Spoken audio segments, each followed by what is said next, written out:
같이 대화를 나누기로 한 조영각이라고 합니다. 반갑습니다.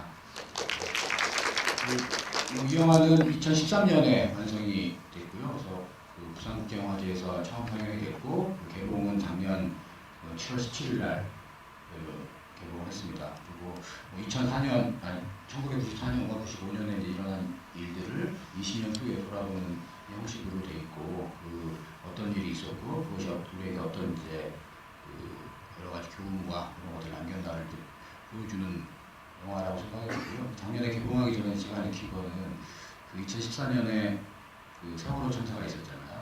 이 영화에서 드러나는 상품백화점이라든가 성수대교라든가 이런 문제들이 있었는데 20년이 지났음에도 불구하고 이런 똑같은 더 엄청난 사건이 일어나는 것을 보면서 인동시간 다이어리라는 영화가 관객들에게 어떻게 느껴질까 생각을 하고 많은 분들이 좀 봤으면 좋겠다 싶었는데 그러지는 못했어요. 그래서 좀 안타깝게 생각하고 오늘 이 자리에서 다시 어쨌든 영상자료는 선정한 베스트 10에 들어간 영화가 됐는데요. 다시 한번 상영이 되고 감독님과 분들을 만날 수 있게 돼서 저도 기쁘게 생각합니다. 정유석 감독님 모셨는데요. 모시고 같이 얘기 나누도록 하겠습니다. 감독님 앞으로 나와주시죠.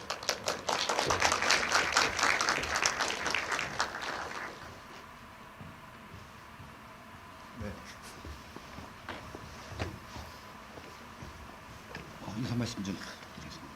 네, 원래 대부분 이렇게 지부하면 같이 앉아서 처음에 시작하는데 이렇게 시작하니까 이상하네요. 네. 쓸데없는 소리 하지 마시고. 네, 참 그렇습니다. 이렇게 항상 형식이 중요하긴 한데, 네, 시작하시죠. 네. 말씀드렸듯이 17월 17일 개봉을 했고요. 아마 감독님이 어떻게 생각하실지 모르겠지만 생각한 것보다는 조금 한 3,500명 정도의 관객이 본 걸로 알고 있는데요. 제가 그런 과정에 감독님이 페이스북에 네. 쓴 글을 봤어요. 긴 글도 아니고. 근데 뭘 봤죠? 개봉 꺼져. 네. 인터뷰를 보면은 개봉하기 싫었다 이런 얘기도 있고. 네네. 그런 이런 작은 독립 영화가 관객을 만나는데 어떤 어려움이라든가 그 과정에서 영화를 만들 때랑은 또 이제 다른 스트레스를 느끼셨다고 생각이 들었는데. 네. 상당히 오랫동안 영화를 만드신 거잖아요. 네네. 작품에 대한 얘기는 조금 관객분들이 질문을 해주시면 할 수 있는 기회가 있을 것 같고요. 네. 개봉할 때 과정하고 그런 어떤 심정 이런 것들 좀 말씀해 주시겠어요? 그 전에 요즘에 뭐 하고 지내셨는지 얘기해 주시면 좋겠고요. 네, 한꺼번에 너무 질문이 많아서. 네, 사실은 저 이제 기억이 잘 안 나요. 그 개봉 때 어땠는지. 작년이잖아요. 작년이고, 그걸 그때 느꼈던 감정들을 바로 어제처럼 이렇게 되게 디테일하게 설명하기 좀 어려울 것 같은데, 글쎄요, 일단은 한 관객들이 한 6,000명 정도를 본 것 같아요. 제가 잘못 알고 있었나요? 아, 그런가요?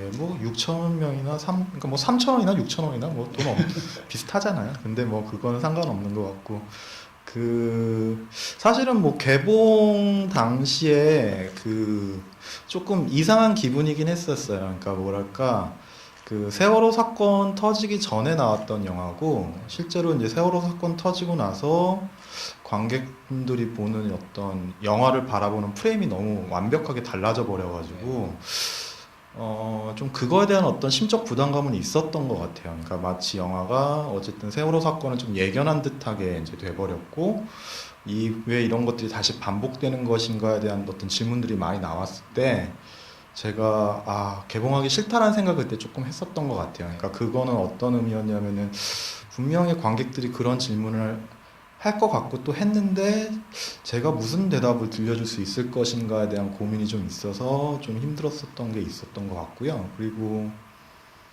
근데 동시에 그렇기 때문에 많은 사람들한테 좀 보여줘야겠다라는 생각을 많이 했었는데, 근데 실제로 세월호 사건 터지고 나서 프로모션 단계에서 굉장히 많이 취소가 됐어요.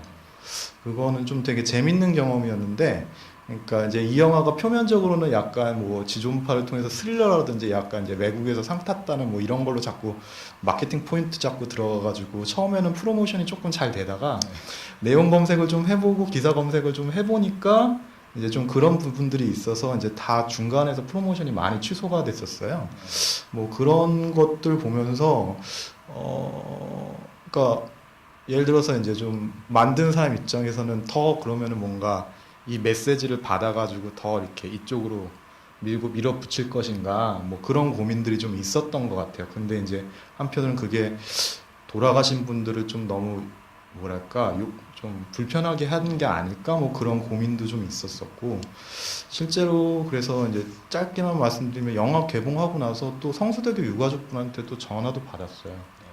그래서 이제 그때 뭐 그런 기억도 좀 있고요. 네. 뭐라고 전화가 왔는지.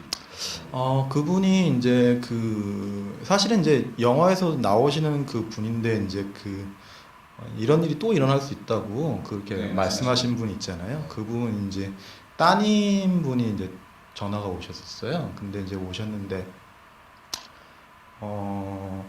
그러니까 사실은 제가 개봉하고 나서 사실 좋은 일이 별로 없었던 게 첫 주부터 뭐 그런 식으로 되게 이제 많은 일들이 일어났어요. 뭐 이렇게 제가 이렇게 디테일하게 다 말씀드리기는 어렵지만은 일종의 이제 그 일종의 항의 전화이기도 하고 협박도 이제 받고 뭐 이렇게 되게 일들이 많았는데 근데 이제 그분 같은 경우는 좀 저한테 이상했던 게 되게 그 단원고 유가족 생각이 되게 많이 났어요. 왜냐면은 그 마치 이런 거죠. 한 이분들이 한 20년 뒤에 이렇게 살겠구나라는 생각이 좀 들었었어요. 그러니까 저한테 전화하신 분은 따님이셨는데, 그러니까 저희 이제 아버지에 대한 기억은 아직 안 나지만 그때 아버지가 굉장히 힘들어하셨고 좋은 의미로 저렇게 인터뷰까지 하셨는데, 근데 그 뒤로 무슨 사건이 있을 때마다 계속 아버지를 못 살게 굴었다는 거죠. 그래서 심지어 자살했다고 오보까지 내셨더라고요. 그런데 이제 영화에서 이제 딱 보니까 너무 화가 나는 거였던 거죠. 그러니까 이제 그러니까 어떤 사전에 동의라든지 허락을 못 받고 이제 한 것처럼 이제 돼버려 가지고 이제 사실은 이제 자료 화면을 해결할 땐 그분들의 인적 사항이 나온 건 아니기 때문에 또 이제 그걸 제가 이제 미리 챙기지 못했던 게 있었는데 그래서 그날 너무 이상했던 게 비가 막 너무 많이 오는 날이었는데 만나기는 싫다고 하시고 한 4시간인가 5시간 동안 얘기를 하셨어요. 저한테 얘기를 했는데 그러니까 약간 하소연에 가까웠던 것 같아요. 그러니까 자기 너무 화가 나는데 너무 그 얘기를 들어달라는 느낌이었고 근데 저랑 또 동갑이시더라고요. 따님이요. 따님이요. 그래서 제가 어 어쨌든 그때 되게 큰 그 기억들이 좀 있어요. 그러니까 지금 뭐 그때 했던 워딩이나 이런 것들이 다 기억나는 건 아니지만, 근데 뭐랄까 이제 그냥 정말 세월호 유가족 분들이 20년 뒤에 이런 모습으로 다시 나타나겠구나라는 그런 어떤 안타까움, 뭐 그리고 되게 슬픔, 뭐 그런 것들이 좀 있었습니다. 많은 분들이 작년에 그 일이 있고 나서 봉준호 감독님도 그렇고 그런 GV 자리에서 2014년 4월 16일 이전과 이유가 있을 것이다 얘기를 하시더라고요. 저도 이제 그런 얘기들을 들으면서 한국 사회에 많이 변화가 있겠구나 이런 생각을 했고 저는 이 영화를 이제 2013년부터 가편적 단계에서 감독님하고 충분히 있으면 보게 되고 그랬거든요. 그리고 세월호 참사 이후에는 다시 보게 됐는데 아까 그 아버님이 성수대교 네. 말씀하신 아버님 모습을 보는 순간 지금 이제 아직도 농성하고 계시는 네, 그렇죠. 유 선생님이랑 딱 그 매치가 되는 거예요. 그분이 항상 이렇게 이런 일이 있으면 안 된다고 계속 용서를 네. 하시고 인터뷰도 계속 하고 계신데 조금 이상한 기분을 좀 느끼게 됐던 것 같고요. 제가 서두에 말씀드렸듯이 그런 감독님도 말씀하셨듯이 그러려고 만든 게 아닌데 그거랑 너무 그 연출력도랑 이제 벗어나는 거잖아요. 어떤 상황에 따라서 영화가 익혀지는 방법이 다른 건데 그래서 조금 마케팅할 때도 그렇고 그런 고통이 있으셨을 거라고 생각이 듭니다. 당시에 또 개봉했던 다른 그 독립영화들도 네. 시사회가 취소된다거나 지위가 취소된다고 이러면서 아무것도 이제 하지 못하는 그리고 뭘 하면 이제 미안해지는 그런 상황들을 좀 겪었다고 생각이 듭니다. 그러니까 근데 조금 오해하시지는 않으셨으면 좋겠는 게 제가 뭐 세월호 때문에 제 영화 의도가 달라졌다 이런 얘기는 아니고요. 그러니까 사실 이 영화에서 말하려고 하는 건 어쨌든 국가는 무엇인가거든요.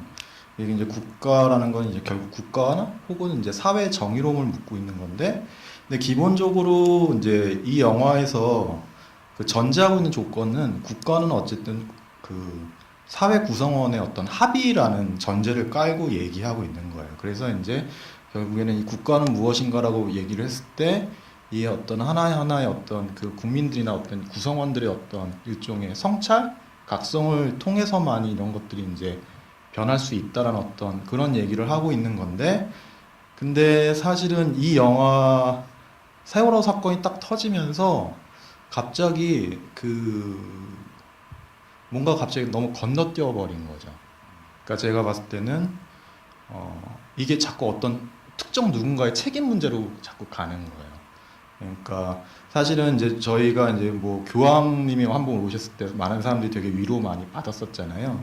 그러니까 한국 사회가 항상 그 어떤 쉽게 말하면 되게 근대적인 군대를 거치지 못했다고 얘기를 많이 하는데, 이걸 쉽게 얘기하면은 이제 도덕적인 국가를 가진 적이 없다라는 얘기거든요. 그러니까 도덕적인 국가를 이제 가져본 적이 없기 때문에 이 교황님 같은 분들이 오면 굉장히 사람들이 많이 위로를 받죠. 왜냐하면 우리가 원했던 어떤 그런 모습들이니까. 사실은 그걸 누군가가 국가가 해주길 바랬는데 그 모습들을 한 번도 우리 사회에서 구현해 본 적이 없었기 때문에 그런 걸 이제 대리 만족을 얻는 건데, 사실 이 영화는 그런 도덕적인 국가를 얘기하는 데 있어서 사회 구성원들의 어떤 성찰, 노력이 필요하다는 얘기를 하고 있는 거거든요. 그러니까 결국 인간이 뭐냐, 죄라는 게 뭐냐, 그리고 사실 이 영화가 지존파를 둘러싼 그 사람들의 욕망에 관한 얘기이고, 마지막에 보면은 우리는 지존파가 아니라고 얘기를 하잖아요. 우리는 다수고 그들은 소수고 우리는 뭐 말 잘 듣고 그런 얘기 하는데,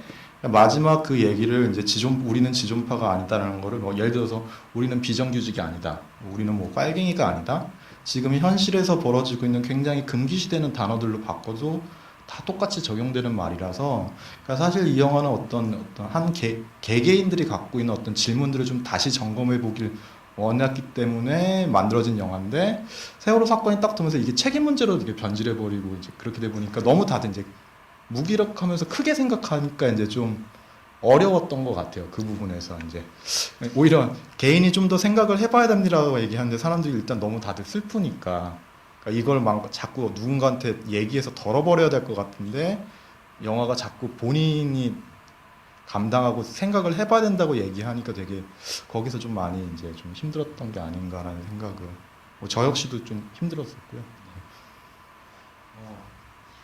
제가 궁금했던 거는 아니 이분이 어떻게 1994년에 네. 관심을 갖게 됐을까? 아, 예. 네. 왜 그때, 그러니까 물론 그때 사건이 많이 나고 문정부가 되면서 어떤 사회 변화의 움직임이 있었을 때이기도 한데요. 어떻게 뭐 지존파 사건에 먼저 관심을 갖게 된 건지, 94년 뭐 이런 네. 상황에 관심을 갖게 된 건지. 사실은 이 영화는 5년 전부터 제가 준비 기간 한 5년 걸렸던 것 같아요. 근데 이제 그게 한 2007년 정도 됐었을 거예요. 근데 이제 뭐랄까요? 그러니까 제가 원래 미술을 전공했고 지금도 미술 작가로 활동을 하고 있어요. 활동을 하는데 이 작업을 하기 위해서 영화란 매체가 맞을 것 같아서 영화를 만든 것 뿐이라고 저는 생각해요. 그래서 아직도 제 좀 자의식은 좀 미술가에 가깝다고 생각하는데, 근데 이제 그때 제가 무슨 생각을 좀 했냐면은, 한국 사회가 지금도 마찬가지인데 되게 80년대가 되게 중요하잖아요. 그 얘기는 뭐냐면은 뭔가 민주 세력 때 이렇게 독재 세력의 어떤 패러다임으로 자꾸 움직이고 있는 것 같아요. 그러니까 뭐 새누리당 대 민주당 뭐 이런 어떤 지역 감정이라든지. 근데 이제 그게 이제 예를 들어서 뭐 옆에 계시는 이제 위원장님도 그러니까 소위 이제 386이라고 하는 어떤 기득권이 있잖아요. 그래서 저는 기득권이 아, 있어요. 형사님도 기득권이 있는데. 맞아요. 근데 그러니까 소위 386이라고 불리는 세대가 있잖아요. 근데 저는 386을 항상 사람들이 되게 많이 욕하는데 저는 그게 좀 온당치 않다라고 느꼈거든요. 왜냐면은 원래 한국 사회에서 20대가 세대 담론이 굉장히 유행했었는데 2000년대 말에 근데 뭐 88만 원 세대란 말도 있었죠. 근데 이제 원래 세대 담론은 그 세대가 공유하는 경험을 통해서 스스로 호명을 하게 되는 것이거든요. 근데 386은 어쨌든 민주화를 일어났기 때문에 자기의 역할이 있는 거예요. 그리고 그 윗세대는 산업화를 일어났기 때문에 뭔가 자기 스스로가 만들 수 있는 네이밍이 있는데, 곰곰이 생각해보니까 저희는 그 2002년 월드컵밖에 없는 거죠. 근데 그게 뭐 어떤 우리 세대의 어떤 공유할 수 있는 경험이라고 보긴 힘들잖아요. 근데 이제 거기서 이제 생각을 조금 나가다 보니까 그냥 저희 때는 공부 열심히 해서 좋은 대학 가면 성공한다고 그렇게 부모님한테 주입받고 자랐는데 근데 막상 사회 나와 보니까 다 죽서서 개중꼴이 돼 있는 거예요. 그러니까 다 비정규직 돼 있고 다들 생존이 너무 힘들어지고 그러니까 어떻게 보면은 이 신자유 체제에서 지금 살아남는 게 굉장히 큰 화두가 돼버렸죠. 저희 세대들한테. 그러니까 사실은 80년대라는 건 결국에는 그 시대에 담는 이제 독재를 몰아내고 민주주의를 확립하는 게 어떤 시대의 소명이었다면은 저희 세대는 그 소명 아래 있는 세대는 아니고 좀 다른 얘기를 해야 되는데 그게 결국 신자유주의였던 것 같고 그러니까 이 영화가 90년대를 다루겠다고 제가 목표를 잡았던 거는 이 90년대 실패가 2000년대 지금의 현재 실패라고 제가 생각을 좀 했기 때문인 것 같아요. 그러니까 더 좀 간단하게 얘기 드리면은 어쨌든 그 88올림픽 이후부터 IMF까지 이 10년 한국에서 자본주의가 고도로 성장하는 이 시기에 사람들이 돈도 많이 벌어서 야타족도 나왔지만은 IMF 때 목매달아서 이렇게 산에 올라가기로 했던 그분들이잖아요. 그러니까 이 90년대 이 양면성을 잘 볼 필요가 있다. 이분들이 결국 이 세대를 겪었던 사람들이 결국에는 DJ 노무현이라는 민주적인 정부도 만들어냈지만 이분들이 결국에는 또 이명박 박근혜도 호출해낸 거기 때문에 이거를 조금 잘 파악할 필요가 있겠다라는 생각을 좀 했었던 것 같아요. 그러니까 결국 90년대가 중요하다. 90년대는 거기 그런 의미가 있다. 그러다가 이제 응사 같은 거 나오는 거 보면서 이거 정말 꼭 해야겠구나라는 생각을 더 확실히 좀 했던 것 같아요. 왜냐하면은 이 문화적 복고주의라는 게 기본적으로 현실에 대한 희망이 없을 때 나오는 현상이거든요. 이거는 그 영화를 만들고 나서 정리하신 생각 같아서. 아니에요. 그렇게 생각을 하고 그렇게 정리를 하시고 하신 거예요? 처음부터 그렇게 90년대를 보여줘야 되는데 그러니까 담론 자체를 90년대를 끌어와야겠다는 생각을 하시는 것 같은데요. 네.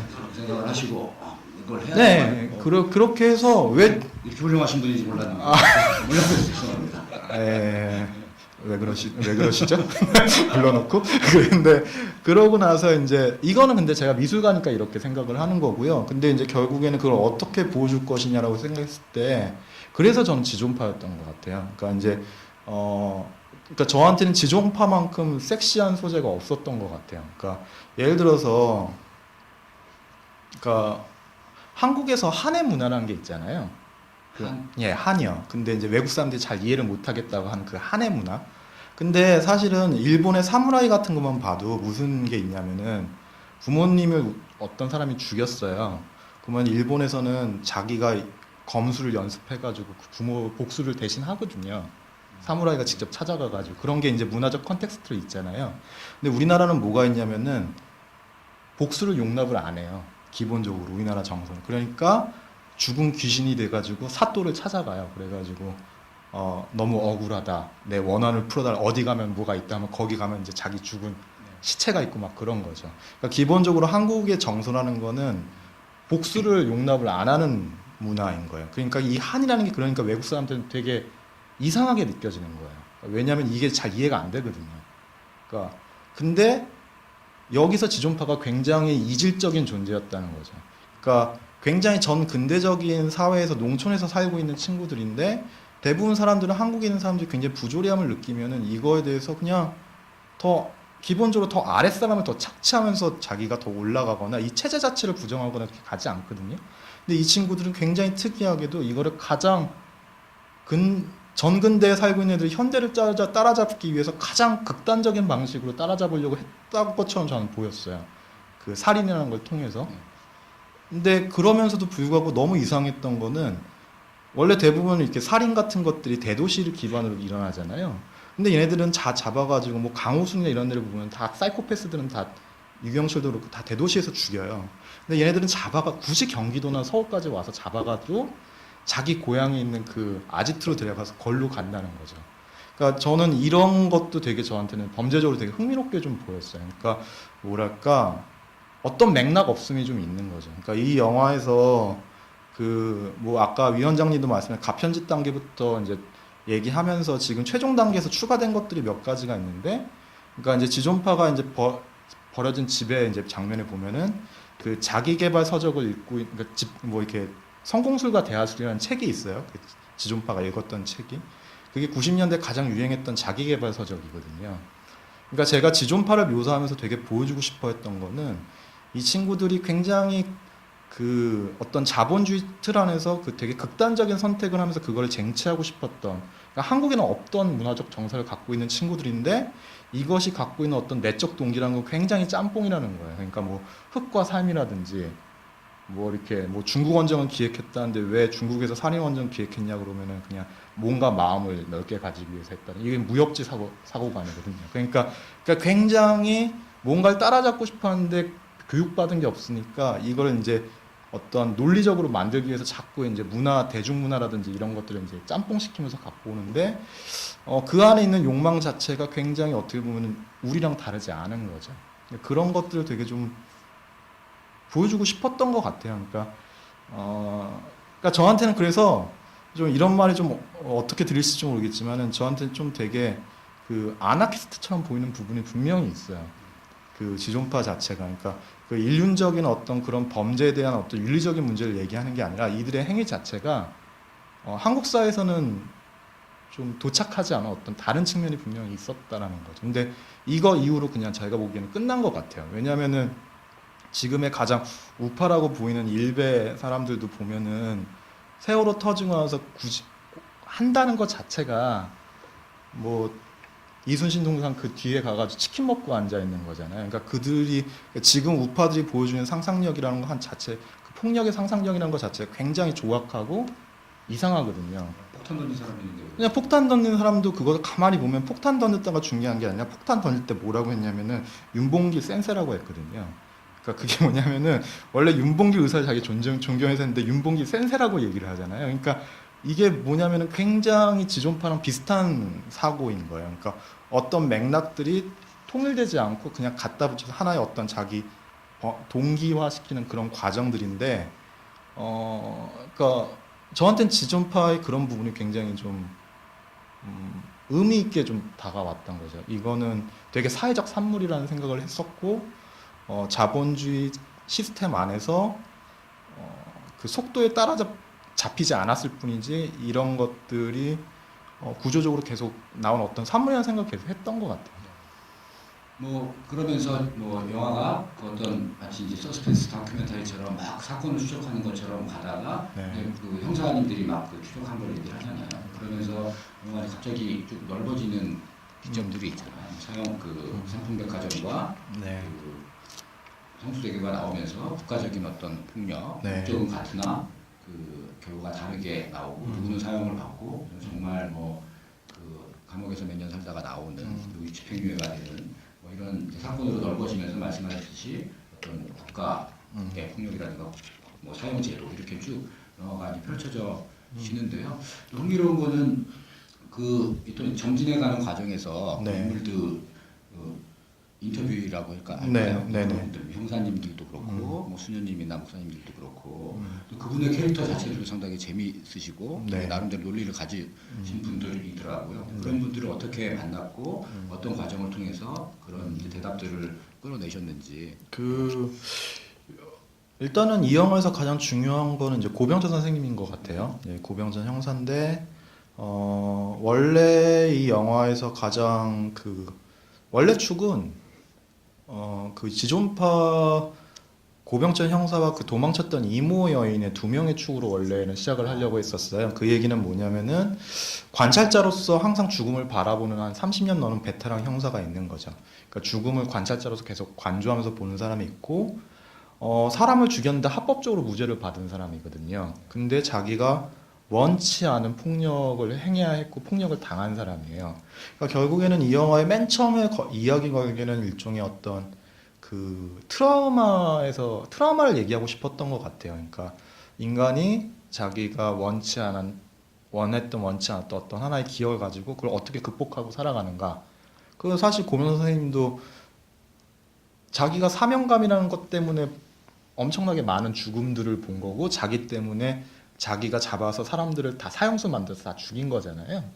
그러니까 거기에는 엄청난 신념이 있지 않고선 불가능한 거죠. 그러니까 약간 그런 의미로 시작을 했다가 제가 그 이모 여인 얘기를 좀 더 듣고 아 영화에선 좀 다루면 안 되겠다는 생각을 했어요. 그러니까 특히 다큐멘터에서는 윤리적으로 안 되겠다고 생각해서 제가 그분을 대신하고 이제 한항선 선생님을 이제 대체하면서 이제 이걸 국가의 문제로 제가 대신 돌려서 풀었던 것 같고요. 근데 이제 개별적으로 봤을 때는 그 사실은 이제 일반적인 그 한국 독립 다큐에서 좀 전통이 좀 있는 것 같아요. 그런 전통이 있는 것 같은데 이제 인물보다 먼저 앞에 나서지 않으려는 어쨌든 그분들의 얘기를 충분히 들어주고 그게 이제 한국 다큐멘터리 되게 중요한 미덕이라고 생각하는데 액티비즘 다큐멘터리. 근데 이 영화는 철저히 그 부분에 있어서는 반대예요. 그러니까 애초부터 고명자 선생님이나 이런 모든 인물들이 저는 기본적으로 다큐멘터리에서 나오는 인물들은 그냥 다 배우라고 생각을 하고 철저히 제가 만들고 싶었던 어떤 조각들을 아니, 그러니까 그 세공한다고 저는 생각을 하거든요. 그러니까 그렇기 때문에 그런 데이터들을 충분히 모아서 어떤 그걸 만든 거라고 제가 생각을 해요. 그러니까 고명정 선생님 같은 경우도 저랑 되게 보수적인 분이세요. 그러니까 뭐 예를 들어서 뭐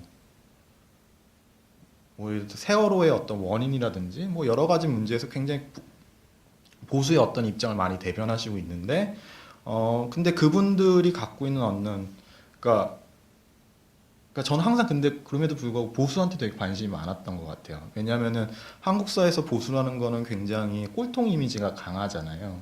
근데 보수는 원래 공동체를 중요시 여기고 국가 뭐 그리고 도덕 원래 이런 걸 더 중요시 여기는 사람들인데 한국 사회에서는 약간 친일 이런 게 역사가 있어서 자꾸 그렇게 되는데 그러니까 이제 보수라는 것들을 조금 더 잘 보여주겠다는 생각을 일단 첫 번째로 하면서 고병천을 만났고 그리고 이제 동시에 인터뷰를 할 때 그 초반부에 그 고병천 선생님하고 이제 오우근 형사랑 이제 교차하면서 지존파 사건을 얘기하잖아요.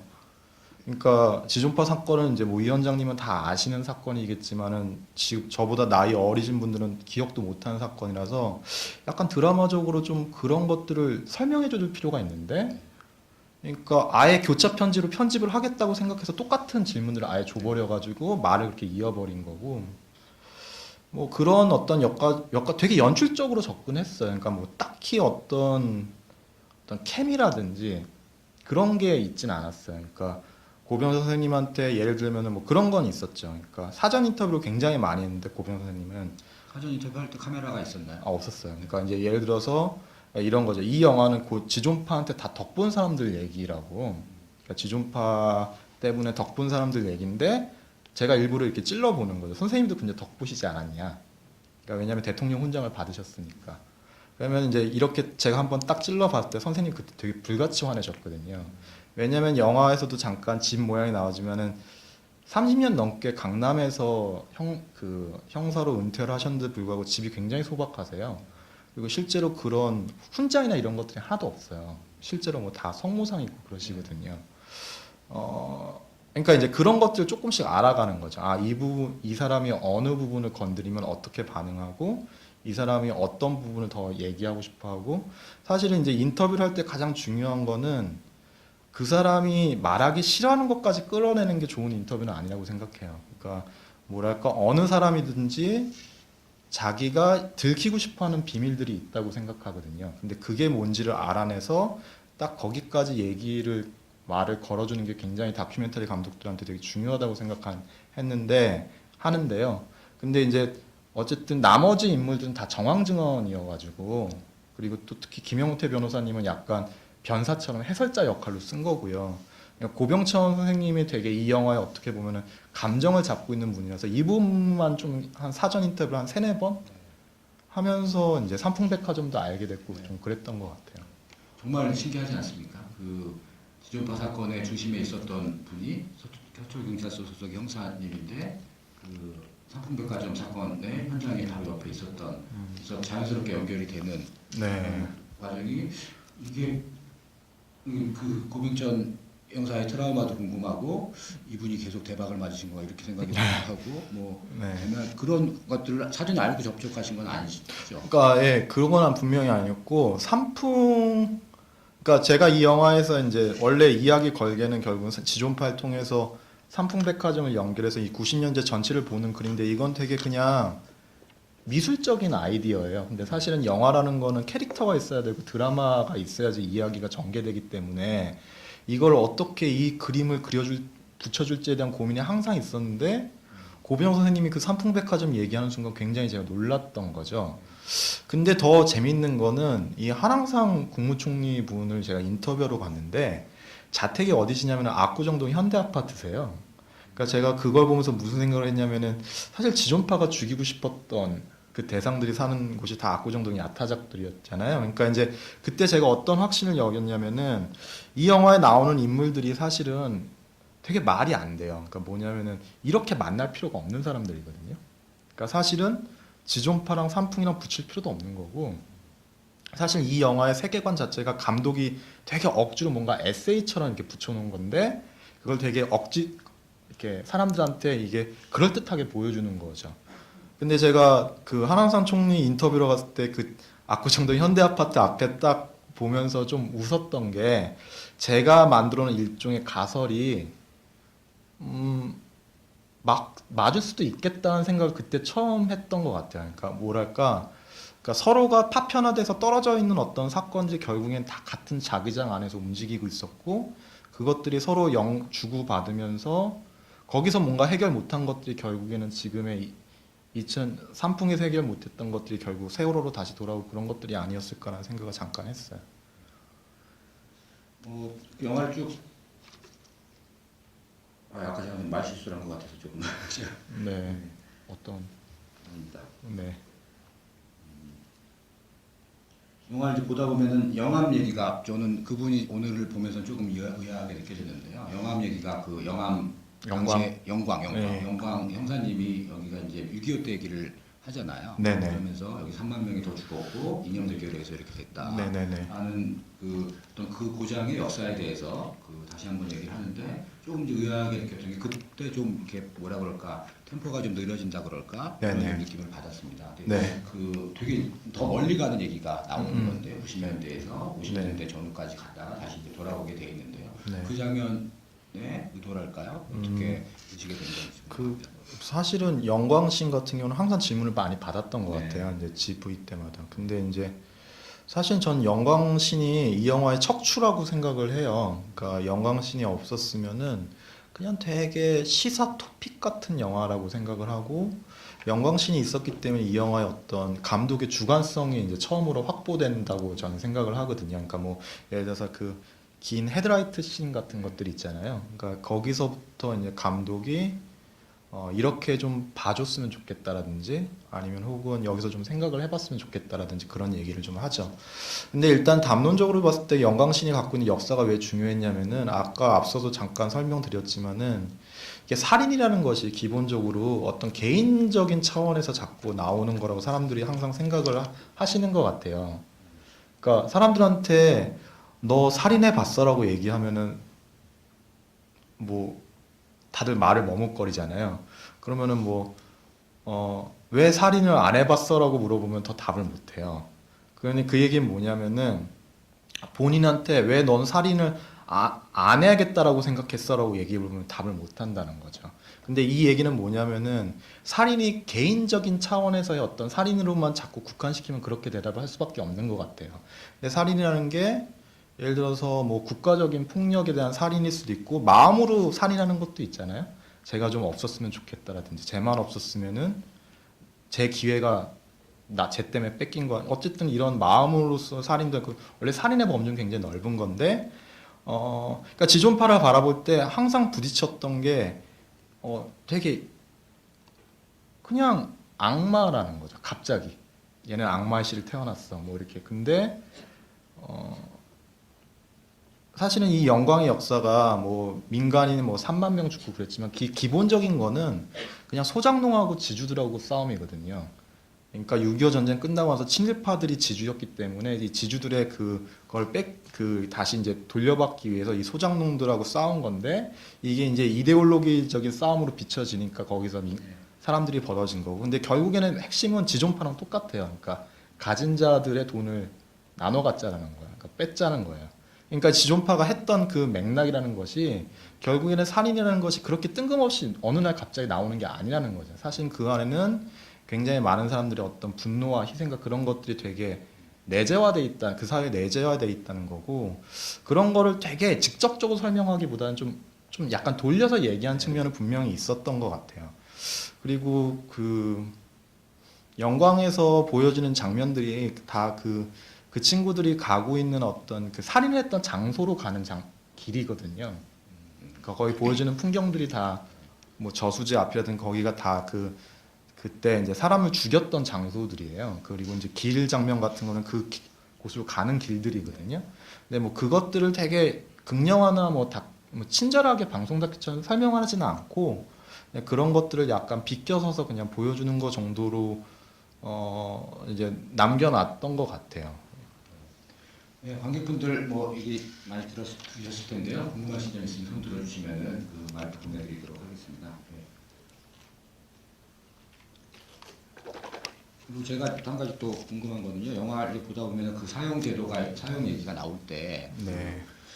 어떤 이제 최고수 사용수 이렇게 해서 네. 뮤직비디오 같은 이제 네네. 화면이 쭉 올라가잖아요. 그게 두 씬이 올라가는데 네. 그건 어떤 화면이고 어떻게 해서 쓰시게 된 건지. 그게 그 박상구 목사님이 이제 갖고 있는 건데 원래 그 장례식 그 타이틀로 올라가기 전에 장례 미사라는 게 원래 있어요. 그리고 나서 이제 집도 목사 박상구라고 되어 있고 그 박상구 목사님이 뭐 이렇게 말하면 좀 어떨지 모르겠는데 일종의 홍보 그러니까 선교 목적으로 갖고 있는 홍보 영상 같은 거죠. 옛날 노래방에서 나왔던 것 같아요. 네, 근데 이제 이게 사실 여기서 그러니까 그 씬 같은 경우가 그 컷이 되게 이제 말이 많았는데요. 개봉할 때 저게 도대체 왜 들어가는 거냐.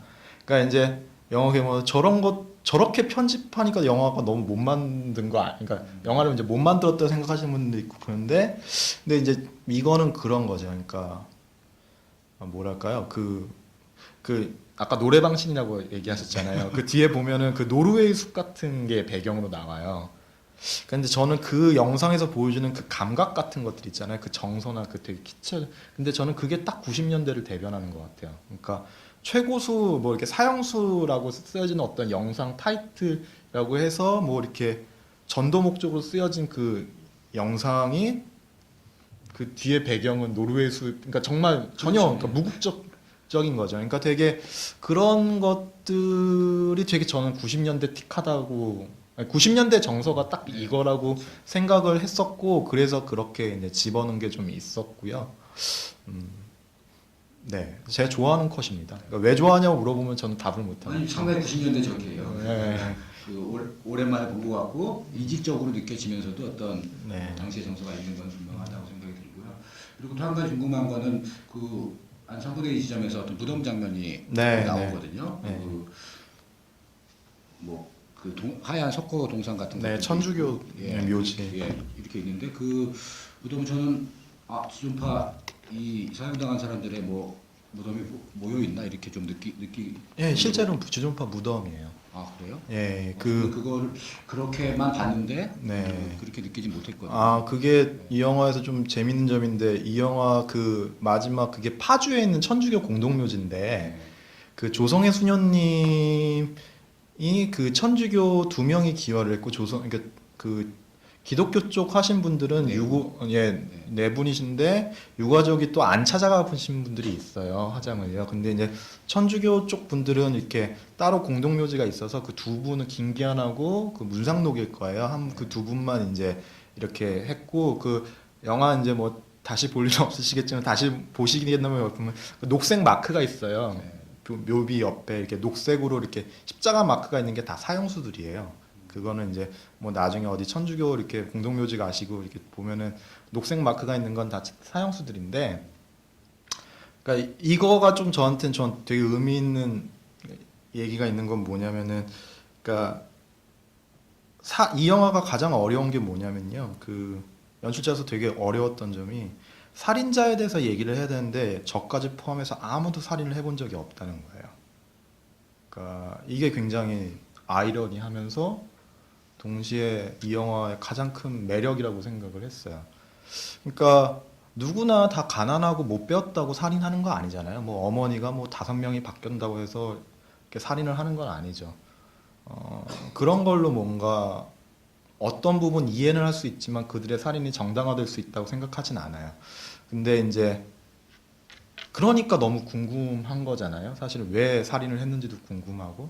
근데 그러고 그 얘기는 결국 이들을 너무 만나고 싶었는데 한 번도 못 만나봤다는 거고. 근데 이 영화의 마지막 촬영이 전날이었거든요. 천주교 공동묘지를 그러니까 제가 그날 되게 기분이 이상했어요. 그러니까 이 영화의 마지막 촬영하러 가는데 어떻게 하다 보니까 얘네들 처음으로 만나는 날이 돼버린 거예요. 그래가지고 그날 가서 이렇게 인서트 촬영을 다 끝내고 스태프들한테 좀 먼저 내려가라. 난 좀 잠깐 있다 내려가겠다라고 해가지고 있는데 약간 너무 마음이 복잡한 거예요. 그러니까 5년 동안 혼자 이 작업을 해왔는데 이 그러니까 너무 1월에 촬영가서 너무 추웠는데 이게 햇살을 받아서 이 비석만 되게 따뜻했거든요. 그렇게 다 추워 보이진 않던데. 아, 되게 추웠어요. 이게 경기도 파주여가지고. 네. 그러니까 손을 이제 비석에다가 갖다 댔는데 이 온기가 이렇게 올라오는 거죠.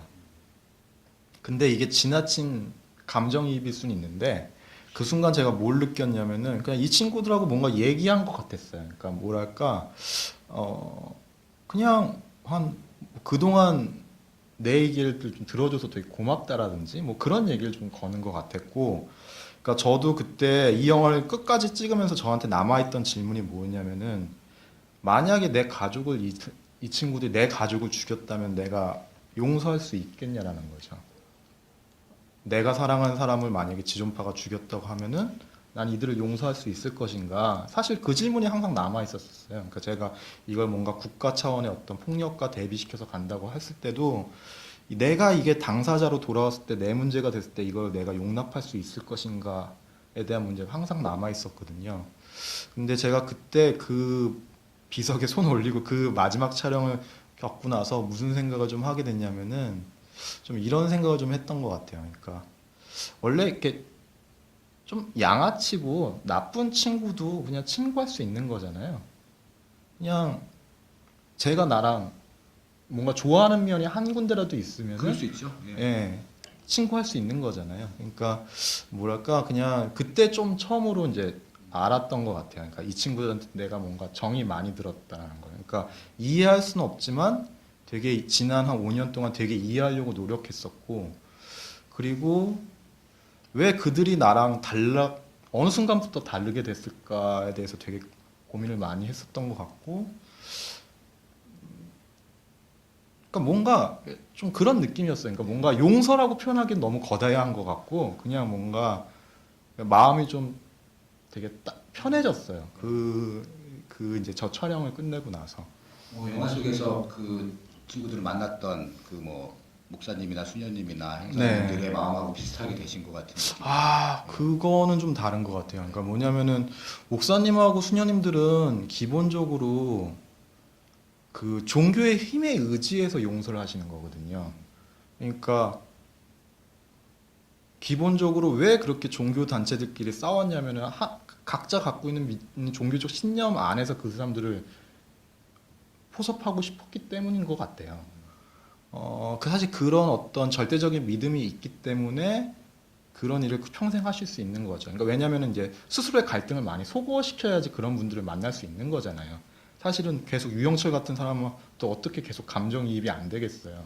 절대적인 신앙의 힘이 없으면 불가능한 건데, 저는 사실은 그거하고 좀 다르게 어떤 거냐면은 이렇게 말하면 될 것 같아요. 그러니까 사실은 저한테도 지존파가 약간의 저의 어떤 분신이라는 생각을 인정을 했어야 했던 거죠. 그러니까 나도 누군가의 것을 뺏고 싶었고, 그러니까 나한테도 그들만한 탐욕이 있고, 그리고 인정 욕구도 있고, 그리고 나도 부자가 되고 싶고, 뭔가 그런 욕망이 있다라는 것을 인정을 해야 했던 거예요. 그러니까 인정을 안 하면 그 사람들을 이해한다는 건 불가능하고, 그러니까 제가 나랑 다르지 않다. 그러니까 결국엔 나도 살인을 할 수 있고, 뭔가 그런 것들을 인정을 했던 것 같아요. 그걸 그때 촬영을 통해서. 저는 오늘 설마 그 분들의 무덤이 모여 있을 거라고 생각은 못했는데. 아니, 두 분만 네. 천주교 쪽만 있어요. 그거는 좀 처음 알은 사실입니다. 관객분 질문 있으면요 손 들어주시기 바랍니다. 네, 이쪽에 하얀 옷 입으신 분. 영화 너무 잘 봤고요. 작년부터 계속 보고 싶었는데 겨우 오늘에야 봐서 네. 되게 반가웠습니다. 그리고 말씀도 너무 잘하시고 정립된 생각을 가지고 계신 분이라 영화 작업을 미술 작업 많이 하셨으면 좋겠고요. 제가 그 전에 그 엠네스티 인터뷰를 보니까 자료를 영상 자료를 굉장히 많이 보고 네. 편집을 하셨다고 제가 들었거든요. 네. 자랑스럽고 알려주시면 좋을 것 같고요. 네. 그리고 이게 지금 약간 어떤 이야기에서 벌려졌다 다시 모아졌다 벌려졌다 하는 그런 그 라인들이 좀 보이더라고요. 네. 갑자기 상품으로 또 갔다가 또 영광 얘기가 나왔다가 또 갑자기 사형제 얘기가 나왔다가 국가가 나왔다 이렇게 했는데 그런 게 처음부터 그렇게 아까도 말씀한 조박하듯이 하셨다고 했는데 원래 그 생각을 하셨던 거죠. 네네네. 만나면서 계속 이렇게 전화를 하셨는지 궁금해요. 네네. 일단 지금 사랑을 네네.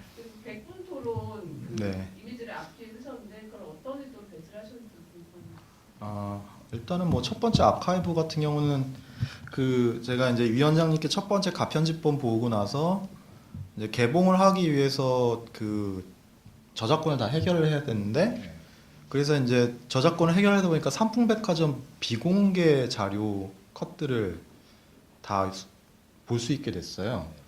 그러니까 사실은 그 전에는 프리뷰본을 보는 거는 그냥 방송국에서 이제 뉴스데스크에 나왔던 거에서 잘라서 붙인 거였는데 이제 저작권을 해결하려고 하다 보니까 직접 돈을 내고 들어가서 보니까 이제 방송에는 차마되지 못했던 그러니까 이제 지존파 뭐 기자회견할 때 막 서로 막 자기들끼리 욕하면서 싸우잖아요. 뭐 그런 장면에도 이런 게 나왔던 거죠. 근데 이제 아카이브 할 때 제가 굉장히 힘들었던 게 뭐였냐면은 그러니까 이제 결국에는 이제 베를린 영화제 갈 때 제가 아카이브를 한번 싹 바꿨는데 제가 그때 굉장히 많이 그냥 좀 그러니까 너무 울었던 것 같아요. 그러니까 왜 울었냐면은 그 삼풍백화점 사건이 생각보다 너무 끔찍해요. 그 푸티지들 보니까. 그 상당히 길었습니다. 그 예. 구조하고 이런 예, 과정이 거의 한 달 넘게 지속이 됐기 때문에 그럴까요? 그러니까 뭐랄까요? 그러니까 아카이브 작업을 하면서 제가 굉장히 많이 아팠는데 근데 이게 아픈 게 진짜 어디가 아파서 아픈 게 보다는 그때 그런 느낌이 좀 들더라고요. 그러니까 이게 약간 마음에 병이 들었다는 생각이 좀 처음으로 그때 알게 됐어요. 그러니까 제가 아픈 거는 어디가 아픈 게 아니라 이렇게 정말 그러니까 안 봐도 되는 것들 너무 많이 봤던 거죠. 근데 이제 그러니까 그때 제일 화가 났던 거는 그런 거예요. 왜 이렇게 자꾸 이유 없이 사람들이 죽는 거지? 뭐 이런 거예요. 그러니까 너무 이유 없이 사람들이 죽어가니까 이게 너무 화가 났던 거죠.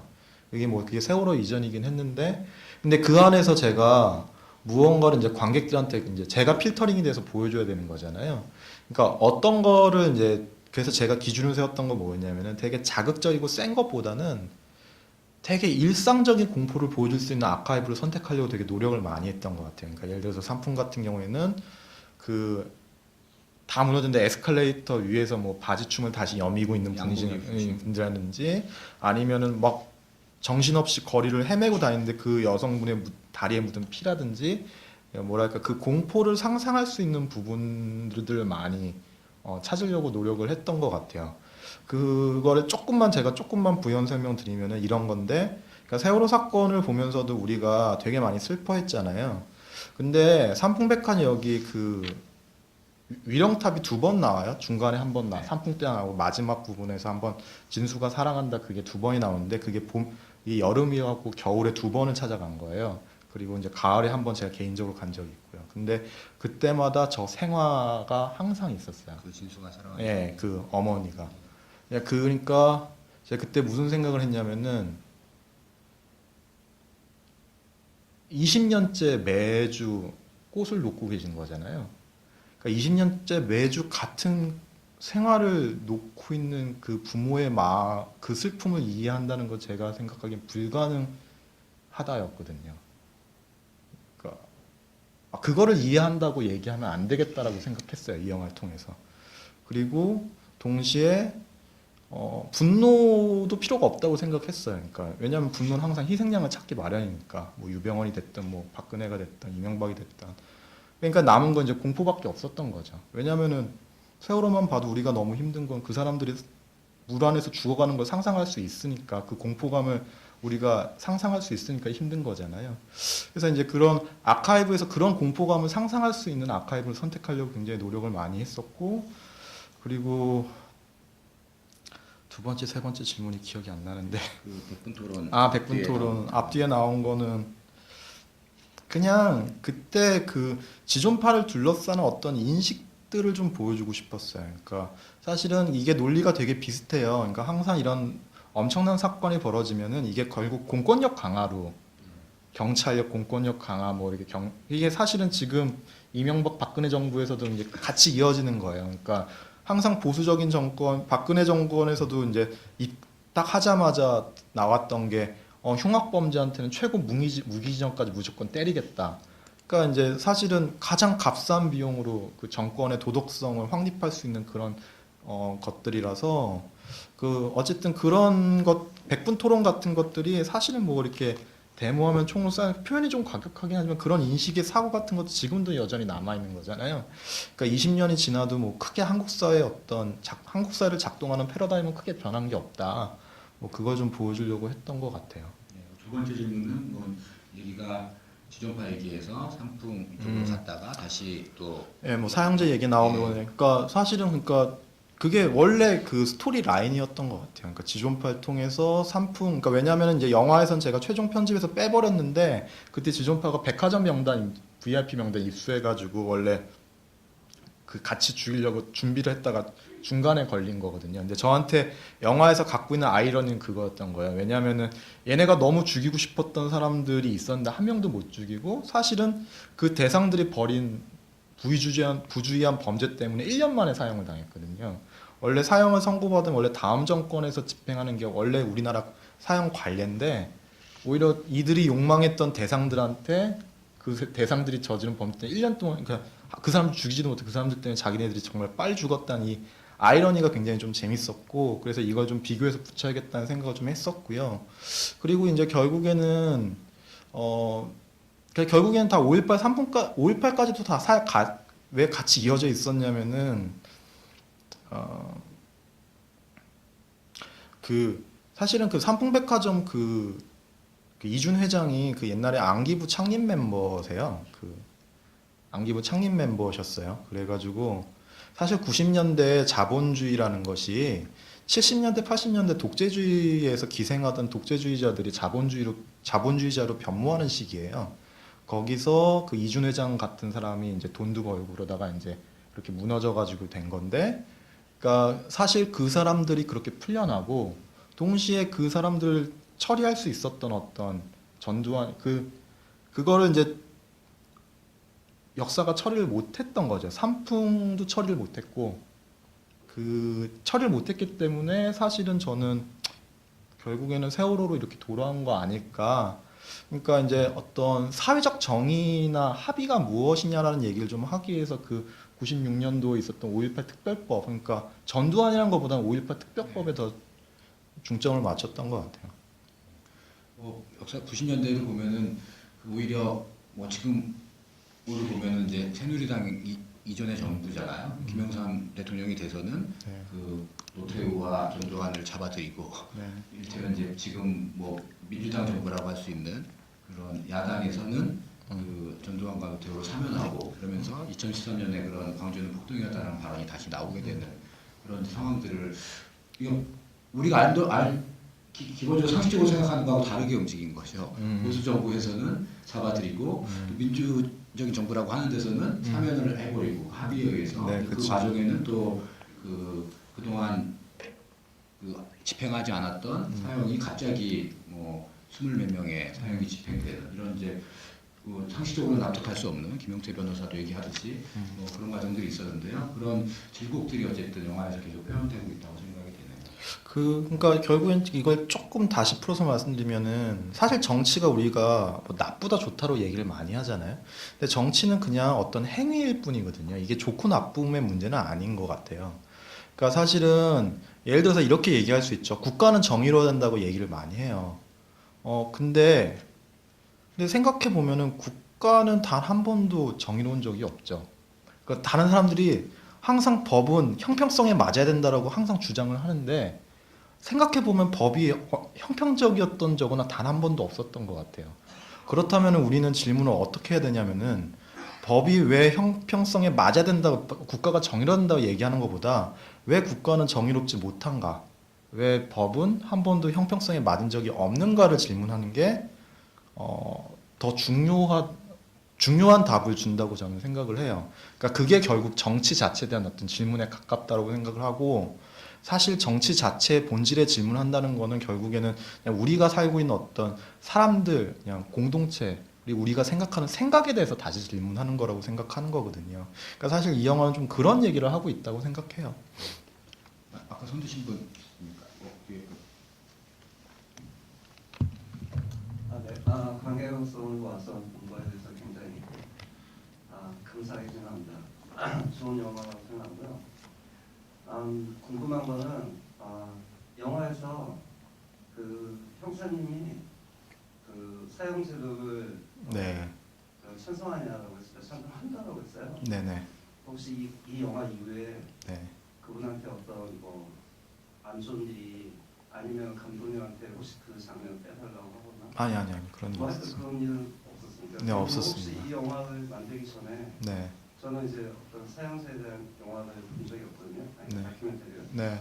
그래서 혹시 어떤 다른 영화를 청소하신 게 있으신지 네, 일단 그게 궁금하고요. 네네. 두 번째는 혹시 감독님이 이 영화를 아이디어가 낼때 파이클럽을 당연히 보셨을 것 같은데 네네. 그 지존파하고 거기서 어떤 유사점을 해서 이 영화에다가 그리려고 한 적이 있으신지 그, 궁금합니다. 네, 뭐 일단 첫 번째, 영화는 잘 네, 첫 번째 질문 같은 경우는 당연히 그 고 선생님은 그거 말고도 엄청 싸워요. 뭐 이렇게 엄청 싸우는데 저는 기본적으로 사형제를 찬성하는 사람들에 대한 존중이 있습니다. 그러니까 뭐냐면은 사형제 같은 경우가 뭐 어떤 도덕적 우위의 문제는 아닌 것 같아요. 그러니까 제가 보기엔 어떤 세상을 바라보는 어떤 입장의 문제인 것 같거든요. 그러니까 뭐 이런 거죠. 그러니까 어떤 하나의 현상을 바라볼 때 있어서 제가 중요하게 여기는 거는 관객한테 어떤 선택을 요구하는 거는 별로 좋은 질문이 아니라고 생각을 하고 있어요. 그러니까 예를 들면은 결국에 이것이 하나의 구처럼 하나의 입체로 되어 있다라는 걸 그냥 인지하게 해주는 거예요. 그래서 이제 사람들이 이걸 앞면에서 볼 때랑 뒷면에서 볼 때랑 다른 모양을 볼 수 있게 해주는 거죠. 그러니까 이 영화를 보고 난 다음에 사람들이 사형제에 대해서 더 찬성을 할 수도 있고, 그리고 혹은 사형제를 찬성했다가도 이제 반대로 돌아갈 수도 있겠죠. 근데 저는 어느 하나의 당위적인 결론이 중요하다는 게 아니라 그 사고를 할 수 있는 그 흐름 자체의 의지가 되게 중요하다고 생각을 하는 사람이에요. 그러니까 왜냐면은 어느 쪽으로 변화를 하는 게 중요한 게 아니라 변화의 가능성을 끊임없이 그 개인이 추구하고 있다는 게 굉장히 저한테는 중요한 거죠. 그리고 그 사람들끼리 어떤 식으로든 얘기를 해서 합의를 만들어 가는 게 되게 사회적으로 건강하다고 저는 생각을 하고 있는 편이에요. 그래서 이 영화를 제가 엠네스티랑 같이 공동으로 기획해서 상영을 했지만 그 사람들한테도 이 영화가 갖고 있는 의미가 있어요. 그러니까 왜냐하면은 사형이 항상 어떤 도덕적 당위의 문제로만 얘기될 수는 없는 거거든요. 왜냐하면은 찬성론자도 기본적으로 인권의 얘기를 해요. 그거는 피해자 중심의 어떤 인권이고 그러니까 사형제 폐지론자들도 그 사형수에 대한 인권을 얘기하는 거죠. 근데 이 얘기는 뭐냐면 둘 다 인권을 얘기하기 때문에 이건 둘 다 숭고함에 대해서 얘기를 하는 거라서 이거는 우열의 문제가 아니거든요. 그렇기 때문에 저는 이거를 좀 더 그런 어떤 결정의 문제, 그러니까 나눠가지고 결정하는 문제는 좀 다루고 싶지는 않았던 게 좀 있고요. 그리고 이제 두 번째로 말씀하신 파이트 클럽보다는 저는 좀 살인의 추억을 많이 봤어요. 그러니까 이 영화가 기본적으로 인터뷰랑 푸티지로만 이루어지는 영화라서 장르적 컨벤션, 그러니까 장르적 쾌감을 주려고 굉장히 노력을 많이 했는데 그게 이제 실제로 아까 언급하신 뭐 서스펜스라든지 미스테리 같은 그런 형식이에요. 그러니까 이 영화를 보면서 사람들이 무슨 얘기인지 모르겠다고 하신 분들이 굉장히 많았는데 사실은 우리가 스릴러를 볼 때 무슨 얘기인지 몰라요, 대부분 사람들이. 이 사람이 범인인 줄 알았는데 알고 보니까 아니네. 그렇기 때문에 그 호기심 때문에 계속 영화를 쫓아가는 거거든요. 근데 그러니까 이 영화도 그런 장르적 컨벤션을 차용한 것뿐인데, 근데 이제 사람들이 어떤 다큐멘터리에 대한 어떤 기본적인 그 어떤 이야기 스토리텔링에 대한 선입견이 좀 있으신 것 같아서 그래서 살인의 추억을 굉장히 많이 봤고, 살인의 추억에서 뭘 좀 봤냐면은 그 박두만 형사와 그 김상경으로 대표되는 그 두 명의 캐릭터의 분할을 굉장히 유심히 봤어요. 그러니까 뭐냐면은 박두만 형사 내 눈만 보면은 다 범인을 알 수 있어 이거잖아요. 이게 결국에 어떻게 보면은 되게 정근대 사고 방식이거든요. 근데 여기에 갑자기 근대 과학 뭐 이렇게 DNA가 최고고, 그러니까 김상경이 나타나서 과학적 수사, 그러니까 이게 정근대와 근대의 싸움이에요. 그러니까 사실은 살인의 추억에서 봉준호 감독이 얘기하고 싶었던 건 전 그런 거라고 생각하는데, 80년대가 그 정근대와 근대가 충돌하는 어떤 그 시기에 벌어지는 해프닝이라는 거죠. 그러니까 이제 여기서 보면은 그런 어떤 형사의 그 어떤 사고, 그러니까 지존파를 약간 그런 어떤 정근대와 현대 안에서 어떤 과도기적 역할로 이제 제가 조금 놓으면서 그 살인의 추억을 조금 제가 좀 다시 몇 번 봤던 건 좀 있어요. 그리고 오히려 그 인터뷰하는 방식은 그 소설책이 하나 있는데 인콜드 블러드라고 트루먼 카포티가 쓴 논픽션 소설이 있어요. 그거 좀 많이 봤어요. 뭐 저는 영화를 이제 보면서 그 형사님도 그렇고 목사님도 그렇고 상당히 그 어떤 보수적인 위치에 있을 수밖에 없는 이제 사람들인데, 네. 어쨌든 사형 제도에 대해서 다 고민을 하시잖아요. 고민을 하고 계시고, 제가 생각한 것보다 더 깊게 고민을 당연히 하고 계시고 직접 만나 본 분들이니까. 근데 저도 고병관 형사가 얘기할 때 양자를 태결하려면 저는 졸림 쪽이다 이렇게 얘기해서 경찰도 그만두고 이러셨기 때문에 다른 대답이 나오기를 기대했는데, 그걸 감독님한테 말씀드렸더니 절대 아닐 거야. 그런 분이 아니에요. 예. 근데 이제 연출적으로 그런 배치는 있죠. 그러니까 이제 이 영화가 원래 대부분 극영화는 전 그런 거라고 생각하는데, 캐릭터가 있으면 사건을 만나면서 그 이야기가 전개되거든요.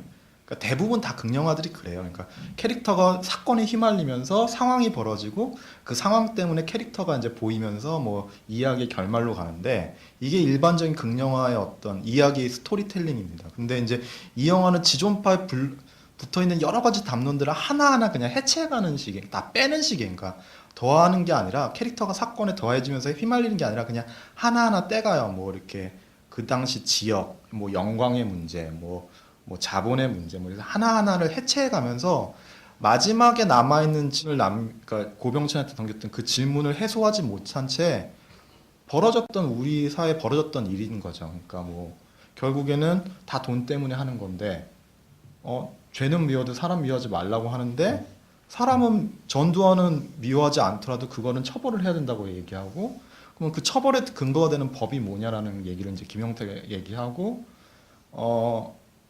그렇게 이제 이야기가 나가면서 이런 질문들이 남아 있는 상태에서 삼풍백화점 회장은 이제 몽골에 가서 선교를 하고 있고요. 그리고 이제 지존파 무덤은 이제 관광공원이 돼버리고, 그러니까 이제 우리한테 아직 이런 질문이 남아있는 채 벌어지는 현실이 이런 거라는 거죠. 그러니까 영화는 좀 그런 식으로 구축이 되어 있고, 거기에서 어떤 방향의 턴을 시키는 어떤 그냥 방향추로서 그 고병천의 선택을 조금 써먹었던 것 같아요. 다른 분 있으십니까?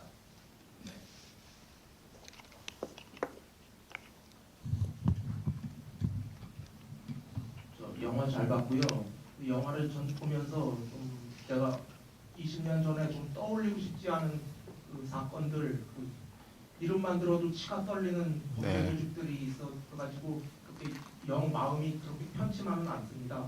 근데 제가 드리고 싶은 질문은, 이렇게 인터뷰 영화를 제작하셨는데 자꾸 가해자 입장에서만 관점에서만 그렇게 영화를 찍고 그러셨는데, 좀 피해자의 이 사건에 피해를 당하신 분들의 그 인터뷰라든지 심경 같은 건 좀 담아보실 생각은 않으셨는지요? 그리고 조금 아까 그 굉장히 사적인 질문도 하나 드리겠는데, 사람이 사람을 죽이는데 뭐 이유가 뭐 선뜻 나오지 않는다고 들었는데, 그럼 진심으로 하시는 것인지. 그 두 번째 말씀이 뭐죠? 그러니까 사람이 사람을 조금 아까 죽이는 네. 조금 아까 보통 사람들이 뭐 이유를 대지 못한다고 그랬는데, 진심으로 하시는 말씀인지 예. 너 왜 죽이지 않았니라고 했을 때 뭐 그런 뭐 이런 거겠죠. 그러니까 일단은 뭐 첫 번째로 말씀드리는 이제 너무 가해자 입장에서 영화가 서술되지 않았냐 뭐 그런 말씀이시잖아요. 그러니까 되게 재밌는 게 세월호 사건 터지기 전에 저런 질문을 굉장히 항상 받았고 항상 이제 대답을 요구를 했던 것 같아요. 근데 이제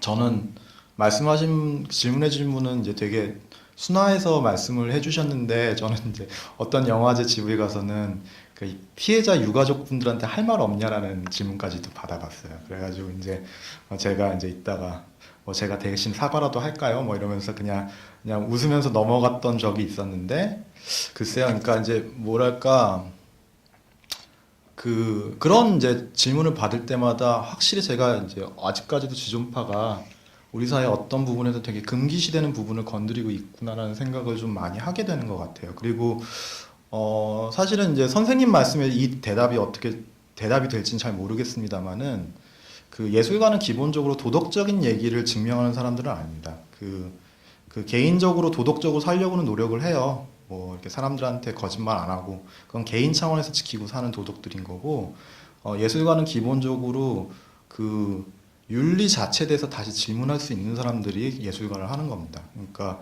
그게 개인의 삶의 도덕성하고 연결이 되는 부분은 아니에요. 그러니까 오히려 도덕을 얘기하기 위해서 되게 비윤리적인 질문을 할 때도 있는 거라고 저는 생각을 하고요. 뭐 이렇게 그냥 대답 드리면 될 것 같고, 그리고 두 번째로 말씀드린 거는 뭐 이렇게 다시 설명을 드릴게요. 그러니까 예를 들어서 저가 살인 이런 거 좀 거북하니까 좀 빼더라도 이렇게 질문할 수 있을 것 같아요. 그러니까 예를 들어서 저보고 누가 착하게 살라고 얘기를 해요. 항상 그렇게 얘기를 해요. 주변에 싸가지 없다고. 좀 착하게 살라고. 근데 제가 이렇게 그 얘기를 들을 때마다 무슨 생각을 하냐면은, 진짜 착하게 살아야겠다라는 생각보다는 저 사람은 왜 나한테 지금 착하게 살라고 얘기를 하는 걸까라고 생각을 하죠. 그러니까 그 얘기는 뭐냐면은 저 사람이 나한테 착하게 살라고 얘기하는 그 의지가 뭘까라는 생각을 항상 생각을 한다는 거예요. 그러니까 우리가 무언가 착하게 살인을 하고 싶다. 그리고 혹은 착하게 살아야겠다. 남을 도와야겠다.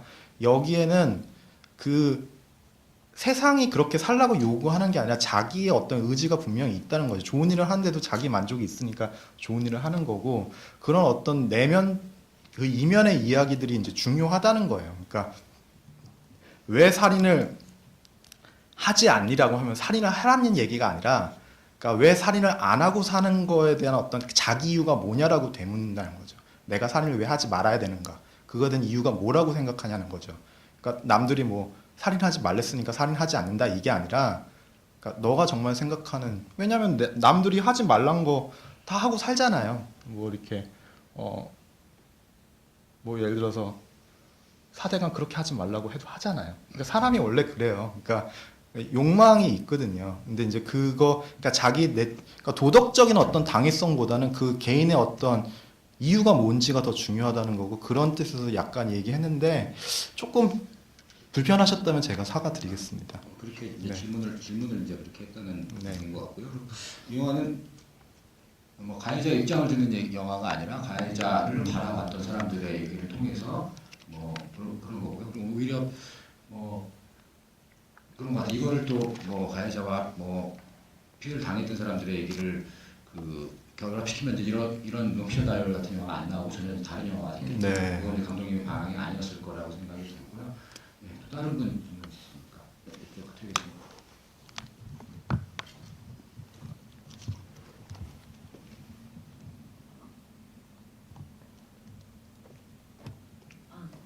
저 영화 잘 봤고요. 저는 이 영화에서 아카이빙에 대한 부분이 가장 관심이 많은데, 아까 지루하실 때 베를린 영화제 직전에 아카이브를 한번 싹 바꾸셨다고 말씀하셨는데, 그 부분이 어떤 게 앞에 있었고, 그리고 그게 어떤 기준을 다시 바꾸게 되셨는지 약간 이런 거.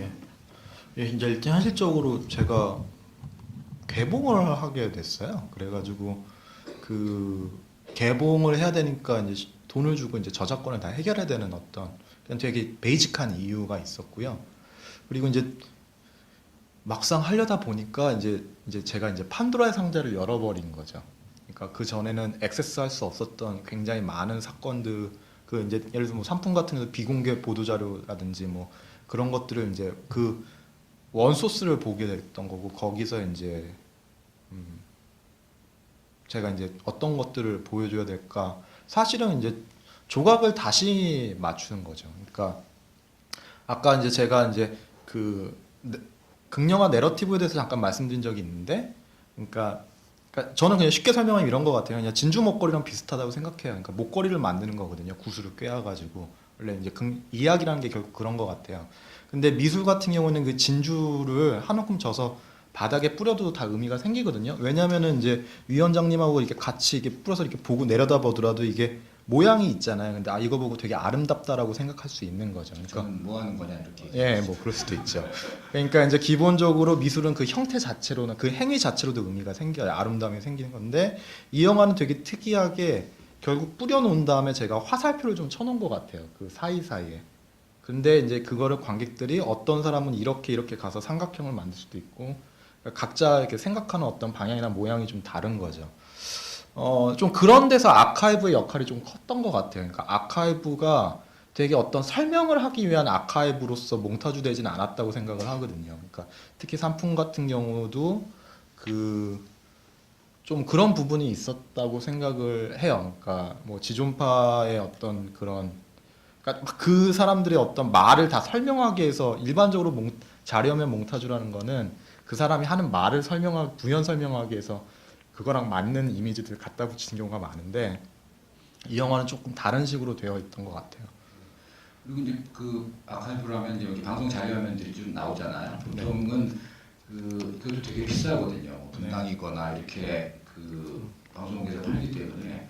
그리고 이제 독립 다큐멘터리스트는 그냥 막 갖다 쓰면서 자기네들이 팔 때는 또 되게 비싸게 팔아요. 그래서 이렇게 방송 자료화면이 풍부하게 들어갈 수가 없습니다. 그러니까 뭘 때는 엉기엉이 나온 거, 그거 몇 분 이렇게 해서 받아서 쓰는 경우들이 많은데, 네. 감독님 이제 들어가셔서 원본은 방송이 되지 않았던 화면까지 보게 되니까 기자들끼리 서로 싸우고 욕하고 이런 것들도 건질 수가 있고, 네. 막판에 그런 것들을 많이 교체하고 수정하고 다른 소스를 넣어보고 이렇게 하셨다는 얘기인 것 같아요. 그 운이 좀 좋았던 것 같아요. 그러니까 왜냐하면은 제가 아는 분이 영화 내용 보더니 요즘 분위기가 워낙 이러니까 이 영화 내용을 알게 되면 돈을 뭐 한 몇 억을 준다고 안 그럴 수 있죠. 죠. 그러니까 빨리 해결하는 게 좋다라고 얘기했는데, 그러니까 이제 부산하고 뭐 베를린 이렇게 얘기를 하니까 홍보에 도움될 것 같아가지고 그냥 되게 운이 좋았다고 생각합니다.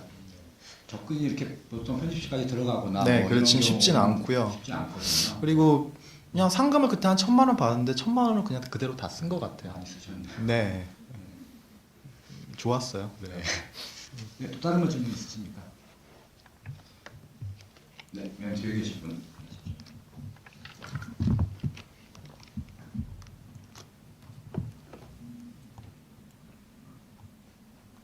이 영화 재밌게 봤고요.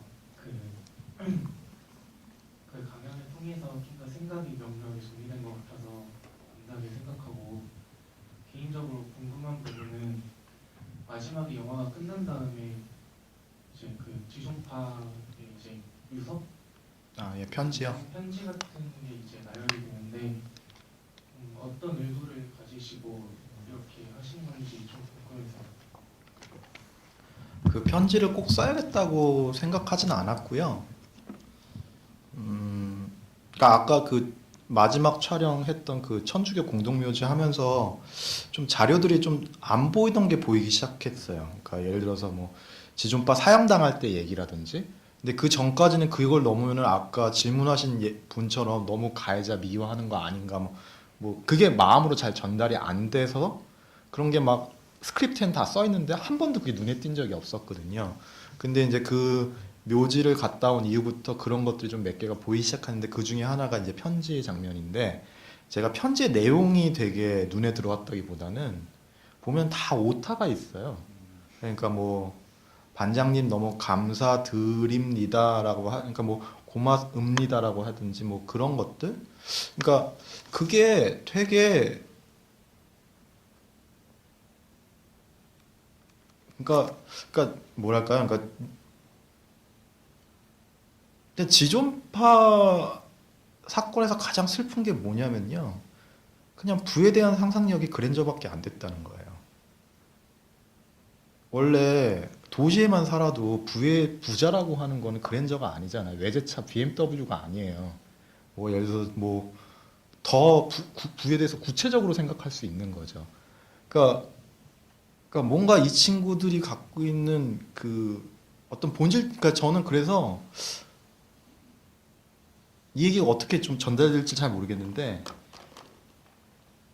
그러니까 굉장히 슬프다는 생각을 해요. 이게 뭔가 인간이구나라는 생각도 좀 들고, 예, 그러니까 너무 뭔가 극단적인 허무함을 주는 거죠. 사실은 그 뭔가 악마라는 수사와 그 행위를 좀 벗겨내고 보면은 그 안에 이런 어떤 또 내면도 있는 거예요. 그러니까 그게 되게 저한테 좀 깊은 슬픔을 좀 주더라고요. 이게 인간이라는 어떤 이 나약함에 대해서 그런 생각이 좀 있어서 그냥 그 마지막에 편지 장면을 좀 넣은 게 아닌가 싶습니다. 그리고 그 뭐 편지 장면 이후에는 약간 그 블랙아웃처럼 처리되는 화면에는 네. 마지막 엔딩 전에는 약간 그 뭐 절에 있는 뭐 사천왕 이미지라든가 이런 네. 게 딱 그 보일 듯 말 듯하면서 끝나면서 그거는 뭐 극장에서 자막을 끝까지 안 보는 분은 나가실 수도 있는 네. 볼 수도 있는 건데요. 좀 강력한 이미지를 이렇게 숨겨 놓으셨더라고요. 그런 점은 네. 어떻게 설명할 수 있을까요? 그런 거 다 하려고 하면 재미없잖아요. 그냥 저만 아는 거죠. 뭐. 저도 이제 본 봤다고 자랑. 그냥 뭐 네. 부끄럽습니다. 넘어갈게요. 네. 네, 뭐 질문 있으시면 한 분 정도만 더 받고 마무리하도록 하겠습니다. 네, 좀 끊으셨는데.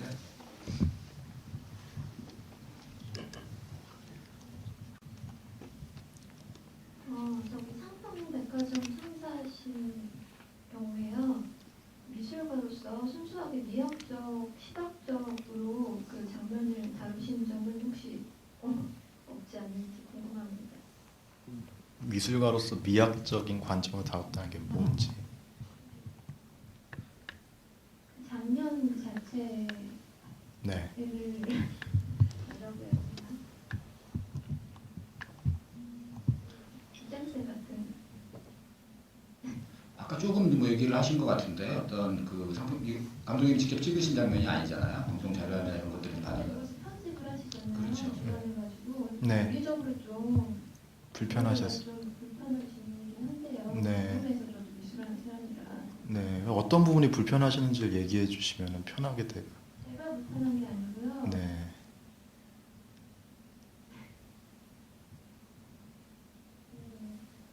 죄송해요. 아 예.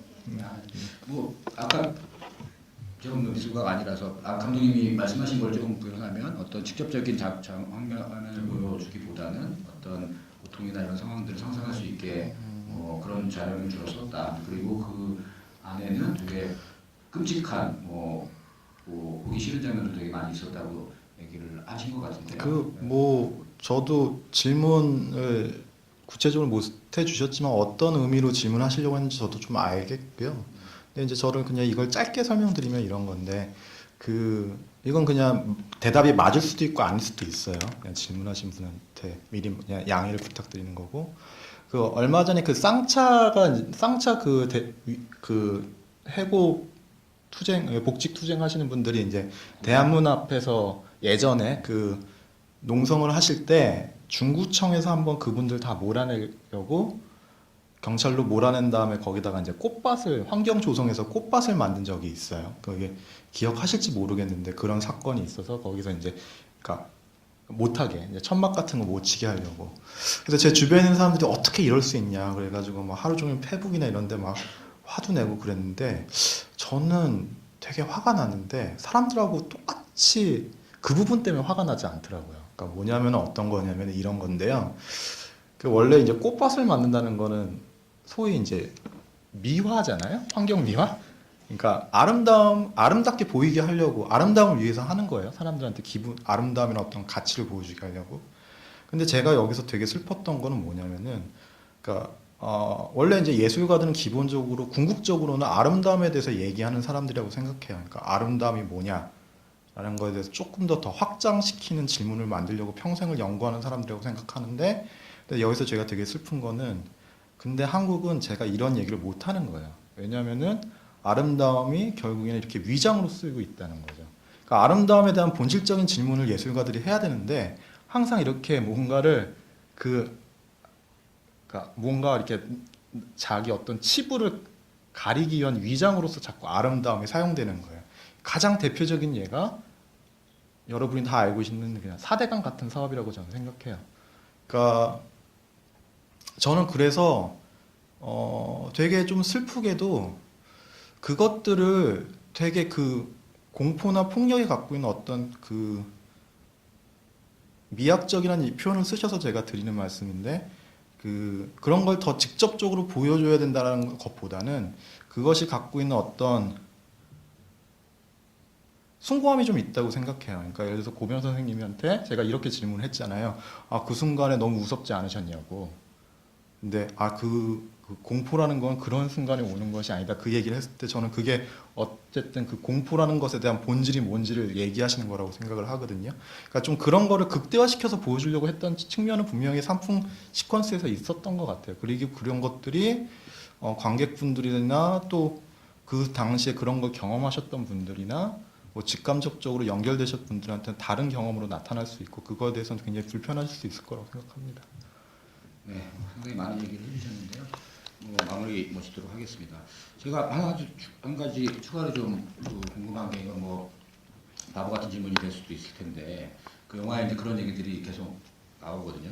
마지막에 죄는 미워하되 사람 미워하지 마라. 네.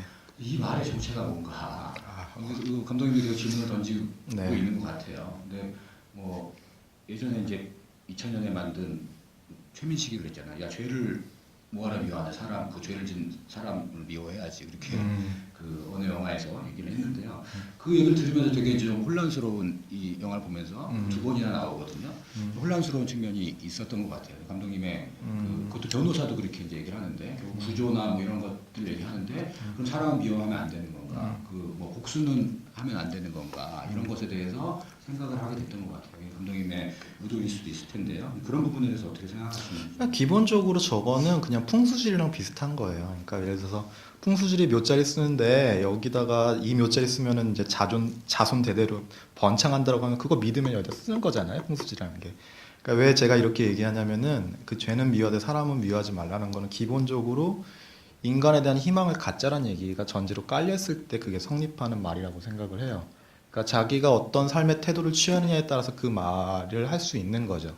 근데 사실은 그래서 그 말에서 저희가 조금 유심히 봐야 될 거는 저 말을 할 수 있는 사람들이 있다라는 거죠.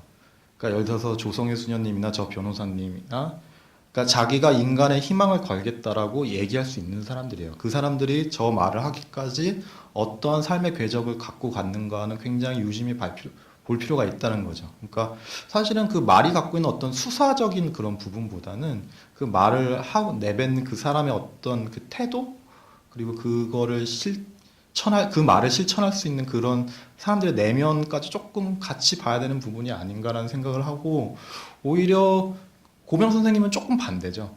그러니까 인간에 대한 증오가 있죠. 그러니까 그러니까 죄에 대한 증오는 너무 당연하고 그걸 행하는 인간에 대한 증오도 있으신 것 같아요. 그리고 그거를 속박하는 데는 공포만한 도구가 없다는 측면에서 사형제를 그러니까 지지하시는 것 같고, 그 전제는 또 뭐냐면 인간이 약하다라는 거죠. 인간이 언제나 약하고 너무 욕망에 쉽게 휘둘린다는 거는, 그거는 사람들도 많이 봤기 때문에, 그거는 자기가 어떤 삶의 태도를 갖고 세상을 바라보냐에 따라서 좀 다른 문제라고 생각합니다. 마지막으로 이 질문도 수없이 들으셨을 텐데요. 그 제목 논픽션 다이어리, 뭐 이렇게 아무것도 지시하지 않는 이제 네. 그 제목이잖아요. 그러면 이거를 SBS 방송국에서 그것이 알고 싶다의 대체 프로그램으로 논픽션 다이어리 1회, 2회 이렇게 할 수도 있는 그런 제목을 그 극장용 이제 장편 다큐멘터리 제목을 쓰셨는데, 많은 분들이 또 얘기를 많이 하셨을 거라고 알고 있고요. 그렇게 제목을 쓰시고 하신 이유가 어떤 게 있을까요? 그러니까 뭐 이제 기억도 잘 안 나고요. 근데 이제 그 중요한 거는 다이어리라는 표현을 꼭 쓰고 싶었던 것 같아요. 그러니까 이 영화가 해외에서 나갈 때 에세이, 그러니까 되게 재밌는 비평을 받았어요. 그러니까 다큐멘터리, 뭐 I'm not sure, 그리고 뭐 그러면서 에세이, 뭐 잘 모르겠다, 뭐 이렇게 얘기하는데, 근데 이 영화가 이렇게 되게, 그러니까 외국에서도 보기에도 다큐멘터리를 보기 되게 힘들겠다라는 그 얘기를 많이 하시더라고요. 그래서 되게 사적인 에세이라고 얘기를 많이 하시는데, 그 느낌이 왜 나올까라 생각하니까 다이어리라는 표현 때문에 그런 것 같아요. 그러니까 사실은 이 영화가 개봉을 해서 이 자리까지 무슨 탑 10? 뭐 이러면서 이렇게 여기까지 이제 귀한 시간 마련하게 됐는데, 사실 이 영화를 만들 때는 누구를 위해서 만든 게 아니라 저를 위해서 만든 영화거든요. 그러니까 뭐 누군가 개봉을 해서 뭐 어디를 영화제를 가서 상을 받아야지 이런 건 아니었던 것 같아요. 그러니까 이제 쉽게 말씀드리면은 제가 그동안 뭔가 교육받으면서 배워온 게 있어요. 좋은 걸 많이 배웠죠. 그러니까 뭐 배워서 남을 도와주라든지, 그리고 뭐 인간은 정직하게 살아라든지. 근데 어느 순간 제가 30이 넘고 사회에 나갔는데 제가 배웠던 것들을 송두리째 부정당하는 어떤 현실에서 살게 됐어요. 그러니까 그 순간에 제가 그런 생각이 좀 들더라고요. 그러니까 내가 알고 있는 것과 현실이 일치하지 않을 때 그럼 나는 과연 어떻게 살아야 될까? 뭐 그거에 대한 어떤 하나의 일기를 좀 써보자고 생각을 했었던 것 같고, 뭐 그런 이유들이 이 재봉계의 어떤 뭐 이유가 되지 않을까라고 설명 가능하지 않을까라고 생각합니다. 최근 뭐 근황은 어떠시고 뭐 차기작도 준비하고 계실 텐데 그 어떤 그 작업이 있으신지 소개 좀 부탁드릴게요. 아, 예. 다 끝났군요. 네. 아, 신난다. 제 다음 작업은 그냥 재밌어요. 그냥 펑크 밴드 얘기고, 근데 좀 특이하게 북한을 소재로 한 펑크 밴드예요. 근데 이제 이 친구들이 뭐 북한을 소재로 한 이유는 간단히 설명하면 이제 원래 메탈 밴드가 사탄 찬양하고 그런 게 그냥 원래 전통이 그렇대요. 자기가 제일 센 거 얘기해서 짝 먹으려고. 근데 이제 이 친구들이 그 메탈의 전통을 곰곰이 생각해 보니까 한국에서 제일 무서운 게 뭐지라고 하니까 북한이라는 거예요. 왜냐하면 북한 얘기하면 다들 잡아가고, 그런데도 북한 얘기하면 재밌고 그러니까 한국에서는 메탈 밴드가 북한 얘기해야지 짝 먹겠구나 해서 북한 얘기를 해요. 근데 이제 이 친구들이 북한을 가지고 이제 음악 작업을 했는데 뭐 그거를 패러디해서 뭐 김정일 카섹스 이런 거 올렸다가 국가보안법 위반으로 잡혀가지고 구속이 됐었어요. 그래가지고 뭐 장군님 빼빼로 사주세요 뭐 이런 거가 막 국가보안법 찬양 고무라고 막 해가지고 뭐 서울 불바다 SES 바다 뭐 이런 거 올렸다가 뭐 같이 잡혀가고 그랬어요. 어쨌든 되게 그냥 재밌는 영화가 될 것 같고, 이 영화보다는 훨씬 더 스트레이트하고 좀 재밌는 영화가 될 것 같은데 확실히 더 셀 것 같긴 해요. 그러니까 왜냐면은 이 영화는 어떻게 보면 동시대 레드 컴플렉스를 전면으로 공격하고 있는 영화라서 저도 어쨌든 굉장히 기대하고 있습니다. 왜냐하면 일단 기본적으로 김정일 만세라는 노래곡 자체가 극장에 이 큰 스크린에 뜨는 것 자체가 저한테는 굉장히 큰 흥분이기 때문에. 못 들 수도 있겠네요. 네, 뭐 들 수 있다고 확신하시는 게 참 시대착오적이신 것 네, 뭐 그러니까 이제 그 김정일 만세하고 그 김정일이 작곡자 김정일이고 뭐 이렇게 항일 독립운동가 김정일이고 뭐 그런 거거든요. 그러니까 뭐 친구 김정일이고. 요즘 세상을 뭐 있고 그 정부와의 좀 제발 좀 잡아가 줬으면 좋겠네요. 근데 이제 어쨌든 그런 영화 만들려고 하고 있고, 그리고 사실 이제 논픽션 만들면서 이렇게 GV 자리에서 그때가 좀 시기가 또 세월호 터지고 100일 때여서 그런 질문 많이 받았던 것 같은데, 지나고 보면 되게 다 감사해요. 뭐였냐면은 어떻게 살아야 되겠냐라는 질문을 참 많이 받았어요. 근데 이제 그때는 제가 별로 이렇게 드릴 말씀이 별로 없었어요. 근데 지금 생각할 때 특히 이제 젊은 같은 세대들한테 그런 질문을 굉장히 많이 받았었는데, 아마 이번 영화로 그거에 대한 조금의 어떤 대답을 들려드릴 수 있지 않을까라고 그냥 기대하는 부분이 좀 있습니다. 어느 정도 진행이 됐습니까? 저 이제 편집을 하고 들어가려고 하고 있고요. 근데 뭐 어찌 됐든 올해 나와야 됩니다. 예, 계약한 게 있어가지고. 네. 생각보다 빨리 뭐 진행이 되고 있는 것 같고요. 그 밴드는 방송해적단, 방송해적단에 관한 다큐멘터리를 오래전에부터 하셨는데요. 그 작품 기대해 주시고, 어쨌든 오늘 긴 시간 동안 함께 해주신 감독님과 그 관객분 모두 감사드리고요. 서로 박수 치면서 마무리하도록 하겠습니다. 감사합니다.